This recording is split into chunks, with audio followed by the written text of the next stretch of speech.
ምስር ወጥ መብላት እየፈለጋችሁ በጨጓራ ህመም ምክንያት ሳትመገቡ የቀራችሁ ቤተሰቦቼ ምናልባት እንደዚህ ሳታዘጋጁት ሲሆን ሐሳባችሁን በኮሜንት ላይ ያሳውቁኝ።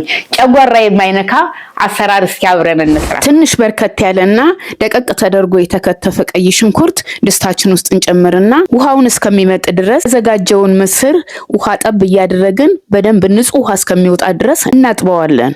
ውሃው መጥቷል። ዘይት እንጨምርበትና በደንብ እናቁላለዋለን። ከዚያ በመቀጠልም በርበሬ እንጨምርበትና ውሃ ጠብ እያደረግን በደንብ ከበርበሬው ጋር እናሸዋለን። በላዩ ላይ የተፈጨ ቲማቲም እንጨምርበታለን። እናንተ ካልፈለጋችሁ አለመጨመርም ትችላላችሁ። ቲማቲሙ ጋር በደንብ ከታሸ በኋላ የተፈጨ ነጭ ሽንኩርት እንዲሁም ጥቁር ቅመም ጨምረንበት ውሃ ጠብ እያደረግን በደንብ እናሸዋለን።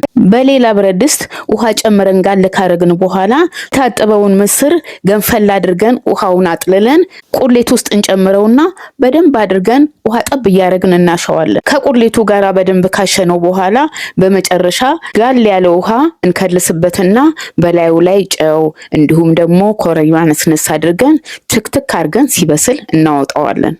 ጨጓራችንን እንዳይነካ የተጠቀምነው አንደኛ ቁሌቱ፣ ሁለተኛው ደግሞ በደንብ መታጠቡና በሶስተኛ ደረጃ በውሃ ገንፈል አድርገን ውሃውን አፍስሰን ምስሩን ጨምረን ማብሰላችንና ማዘጋጀታችን ነው። ስሩና ሞክሩት።